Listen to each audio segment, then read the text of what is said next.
గురుభ్యో నమః. రాజమాతంగ దేవుని నమః. వీక్షకులకు వందనం. మామయ్య కబుర్లకు స్వాగతం. మృణాల్ ఠాకూర్ 1992 ఆగస్టు 1న మహారాష్ట్రలోని ధూలేలో జన్మించారు.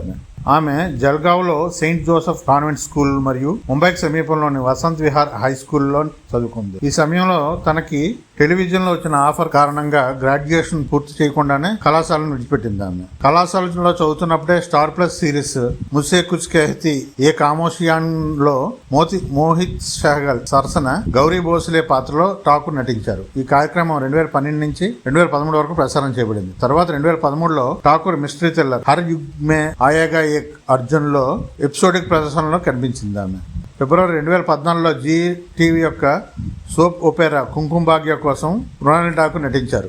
ఇది బాగా సక్సెస్ సాధించింది. ఠాకూర్ 2014లో విడుదలైన మరాఠీ చిత్రం విట్టి దండుతో సినీ రంగ ప్రవేశం చేసింది. ఆమె సంజయ్గా ఈ చిత్రంలో నటించారు. తన తదుపరి చిత్రం మరాఠీలోనే సురాజ్య. 2016లో ఠాకూర్ తన మొదటి హిందీ ప్రాజెక్టు అంతర్జాతీయ చిత్రం లవ్ సోనియా కోసం పనిచేసింది.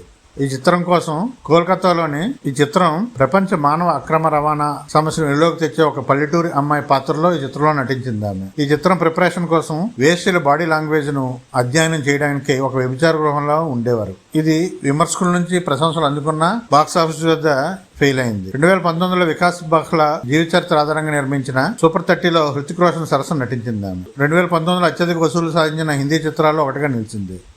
2008లో బాట్లా హౌస్ ఎన్కౌంటర్ కేసు ఆధారంగా కిలార్ద్వాని చిత్రం బాట్లా హౌస్ లో జాన్ అబ్రహం తో కలిసి నటించింది. ఆమె ఇది ప్రపంచవ్యాప్తంగా 100 కోట్లకు పైగా వసూలు చేసింది. 2020లో నెట్ఫ్లిక్స్ లో రిలీజ్ అయిన గోస్ట్ స్టోరీస్ లో నటించింది. ఆమె 2021లో తూఫాన్ ఫరాన్ అఖ్తర్ 2021లో ధమాకా చిత్రంలో నటించింది. ఆమె మృణాల్ ఠాకూర్ తెలుగులో మొట్టమొదటిసారిగా 2022లో జెర్సీ చిత్రంలో నటించింది. మృణాల్ ఠాకూర్ తెలుగులో 2019లో రిలీజ్ అయిన జెర్సీ చిత్రానికి అనువాద చిత్రం. మృణాల్ ఠాకూర్ 2019లో నాని హీరోగా రిలీజ్ అయిన జెర్సీ చిత్రాన్ని హిందీలో రీమేక్ చేస్తున్నప్పుడు షాహిద్ కపూర్ సరసన అదే పేరుతో ఆ చిత్రంలో నటించింది. ఇది విమర్శకు నుండి మిశ్రమ సమీక్షలు అందుకుంది. వాణిజ్యపరంగా అంత సక్సెస్ సాధించలేదు. 2022లో హను రాఘవపూడి యొక్క పీరియాడికల్ రొమాంటిక్ డ్రామా సీతారామంలో దుల్కర్ సల్మాన్ సరసన నటిస్తూ తెలుగు చలనచిత్ర పరిశ్రమలో అరంగేట్రం చేసింది. ఆమె ఇది బాక్స్ ఆఫీస్ వద్ద సూపర్ సక్సెస్ అయింది. ఆమె పాత్రకు మంచి ప్రశంసలు అందాయి. 2019లో తమిళ చిత్రం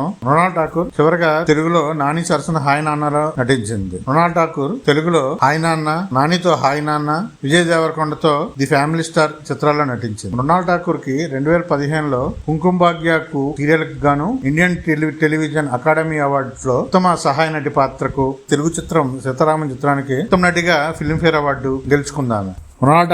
మృణాల్ ఠాకూర్ గారు మీకు మామయ్య కబుర్లు మరియు వీక్షకుల తరపున జన్మదిన శుభాకాంక్షలు.